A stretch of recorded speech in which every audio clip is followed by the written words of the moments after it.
बाल झड़ना एक ऐसी परेशानी है जिससे हम सब कभी ना कभी जरूर गुजरते हैं, है ना?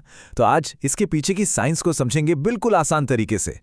नहाते वक्त या कंघी करते हुए जब वो बालों का गुच्छा दिखता है ना, टेंशन तो होती है, पर कभी सोचा है कि आखिर ऐसा हो क्यों रहा है? और सबसे इंपॉर्टेंट, इसके लिए हम कर क्या सकते हैं? चलिए पता लगाते हैं। तो देखिए, हम इसे स्टेप बाय स्टेप समझेंगे। पहले प्रॉब्लम क्या है, फिर इसका सबसे बड़ा कारण यानी पोषण की कमी क्या चीज़ है। उसके बाद हम उन हीरो न्यूट्रिएंट्स के बारे में बात करेंगे जिनकी हमारे बालों को ज़रूरत है। फिर आएगा एक सिंपल सा एक्शन प्लान। और हाँ, आखिर में ये भी जानना ज़रूरी है कि डॉक्टर से कब मिलना चाहिए। ठीक है, तो शुरुआत करते हैं सेक्शन 1 से। आखिर ये बाल झड़ने की समस्या है क्या? आमतौर पर हम सोचते हैं कि स्ट्रेस, पोल्यूशन या शायद जेनेटिक्स की वजह से बाल झड़ रहे हैं। और हाँ, ये सब कारण हैं, बिल्कुल हैं। लेकिन इन सब के पीछे एक बहुत बड़ा और बहुत कॉमन, कह सकते हैं मुजरम छिपा है, जिसे हम अक्सर इग्नोर कर देते हैं। और अच्छी बात पता है क्या है? वो कारण पूरी तरह से हमारे कंट्रोल में है। और इसी के साथ हम आते हैं इस पूरी चर्चा के सबसे इंपॉर्टेंट पॉइंट पर कि पोषण की कमी का हमारे बालों पर क्या असर पड़ता है। बिल्कुल साफ शब्दों में, ज्यादातर लोगों के लिए बाल झड़ने की सबसे बड़ी वजह है न्यूट्रिशनल डेफिशिएंसी, मतलब पोषण की कमी। ये इतना सिंपल है कि जो हम खाते हैं वही हमारे बालों की सेहत बनाता है। अब आप सोचेंगे, ये न्यूट्रिशनल डेफिशिएंसी आखिर है क्या? देखिए, बहुत सिंपल है। जब हमारे शरीर को ज़रूरी विटामिन्स और मिनरल्स, मतलब उसका फ्यूल नहीं मिलता ना, तो वो नॉन एसेंशियल चीज़ों में कटौती करना शुरू कर देता है। और उसकी लिस्ट में सबसे ऊपर आते हैं हमारे बाल और स्किन। जरा सोचिए इसके बारे में। एक पौधे को हरा भरा रहने के लिए पानी और धूप चाहिए, है ना? बिल्कुल वैसे ही हमारे बालों को भी अंदर से सही खुराक चाहिए। अगर वो फूड नहीं मिलेगा तो वो कमजोर तो होंगे ही और फिर टूटेंगे ही। तो आखिर वो खुराक है क्या? चलिए, अब सीधे बात करते हैं उन हीरो न्यूट्रिएंट्स की जो हमारे बालों के लिए बेस्ट फ्रेंड से कम नहीं है। सबसे पहले नंबर पर है बायोटिन, यानी विटामिन B7। इसे हेयर ग्रोथ विटामिन भी कहा जाता है। पता है क्यों? क्योंकि ये केराटिन बनाने में हेल्प करता है। और केराटिन क्या है? केराटिन वो प्रोटीन है जिससे हमारे बाल बने हैं। तो अगर बायोटिन की कमी हुई तो बालों का जो नेचुरल ग्रोथ साइकिल है वो गड़बड़ा जाता है। समझें? बायोटिन के बिना बाल बनने का काम ही रुक जाता है। नेक्स्ट इन लाइन है आयरन। आयरन को ना आप एक super fast oxygen delivery service की तरह समझिए। इसका काम है ब्लड के थ्रू ऑक्सीजन को सीधे बालों की जड़ों तक, यानी हेयर फॉलिकल्स तक पहुंचाना। अब सोचिए, अगर शरीर में आयरन की कमी हो गई, जिसे हम अनीमिया भी कहते हैं, तो क्या होगा? ये डिलीवरी सर्विस फेल हो जाएगी, फॉलिकल्स तक ऑक्सीजन नहीं पहुंचेगी और वो भूखे रह जाएंगे, कमजोर होकर गिरने लगेंगे।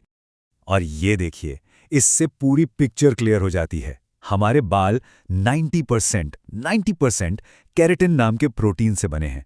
तो सिंपल सी बात है, अगर हमारी डाइट में ही प्रोटीन की कमी है तो शरीर नए मजबूत बाल बनाएगा कैसे? रॉ मटेरियल ही नहीं होगा। इनके अलावा दो और जरूरी साथी हैं। एक है विटामिन डी। इसकी कमी से नए बाल उगाने का प्रोसेस ही रुक सकता है, सोचो। और दूसरा है जिंक। जिंक एक तरह से हमारे हेयर टिश्यूज का रिपेयर मैन है। उन्हें ग्रो करने में और टूटे फूटे टिश्यूज को आकर ठीक करने में मदद करता है। ओके, तो अब तक हमने समझा क्यों। अब बारी है कैसे की। तो चलिए सीधे चलते हैं आपके हेयर हेल्थ प्लान पर, जो कि बहुत सिंपल और इफेक्टिव है। बस ये 4 चीजें हैं जिन पर हमें फोकस करना है। नंबर 1 और सबसे जरूरी, अपनी डाइट सुधारना। नंबर 2, स्कैल्प मसाज की आदत डालना। नंबर 3, उन आदतों से बचना जो बालों को नुकसान पहुंचाती हैं। और नंबर 4, नींद और पानी को पूरी अहमियत देना। सिंपल है ना? तो डाइट में क्या क्या शामिल करें? चलिए बनाते हैं एक हेयर सुपरफूड्स शॉपिंग लिस्ट। अंडे, ये प्रोटीन और बायोटिन का पावर हाउस हैं। पालक, आयरन से भरपूर। पनीर या चीज, प्रोटीन का एक और बेहतरीन सोर्स। दालें और ड्राई फ्रूट्स, इनमें आपको जिंक और दूसरे जरूरी न्यूट्रिएंट्स मिल जाते हैं। और इसको रूटीन में लाना बिल्कुल भी मुश्किल नहीं है। जरा एक सिंपल सा ब्रेकफास्ट इमेजिन कीजिए। 2 अंडे और साइड में थोड़ा सा सॉटेड पालक। बस इस एक मील में आपको बायोटिन, आयरन और प्रोटीन तीनों मिल गए। कितनी पावरफुल शुरुआत है दिन की। अच्छा, डाइट के अलावा भी कुछ चीजें हैं। हफ्ते में कम से कम 2 बार थोड़े गुनगुने नारियल या रोजमेरी ऑयल से हल्के हाथों से अपने स्कैल्प की मसाज कीजिए। ये ब्लड सर्कुलेशन बढ़ाने के लिए एक छोटा सा वर्कआउट है। साथ ही दिन में 3 से 4 लीटर पानी पीना मत भूलिए। और हाँ, 7 से 8 घंटे की गहरी नींद, ये स्ट्रेस कम करने की सबसे अच्छी दवा है और इसका सीधा असर आपके बालों पर दिखेगा। एक और जरूरी बात, इतनी मेहनत से जो आप अपने बालों को अंदर से पोषण दे रहे हैं, उसे बाहर से कमजोर मत होने दीजिए।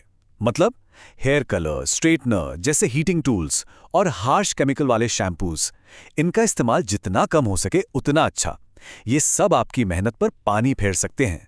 और अब आते हैं एक बहुत ही जरूरी सवाल पर कि कब हमें यह समझना चाहिए कि अब डॉक्टर की सलाह लेने का टाइम आ गया है।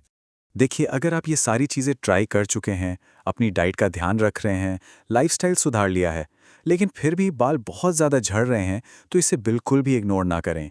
एक डॉक्टर से मिलना और ब्लड टेस्ट करवाना बहुत ज़रूरी हो जाता है, ताकि ये कंफर्म हो सके कि इसके पीछे कोई और मेडिकल रीज़न तो नहीं है। और हाँ, एक चीज हमेशा याद रखिएगा, ये कोई रातों रात होने वाला जादू नहीं है। जड़ से बालों को ठीक करने में वक्त लगता है। इसमें सबसे इंपॉर्टेंट चीज है कंसिस्टेंसी। तो धैर्य रखें और इन अच्छी आदतों को अपनाए रखें। तो अब इस सारी जानकारी के बाद सवाल ये है कि आप अपने बालों की सेहत के लिए अपना पहला छोटा सा कदम क्या उठाने वाले हैं? क्या वो कल सुबह के नाश्ते में कुछ बदलाव होगा, या फिर आज रात टाइम पर सोने का फैसला? याद रखिए, एक छोटा सा कदम भी एक बहुत बड़ी पॉजिटिव शुरुआत हो सकती है।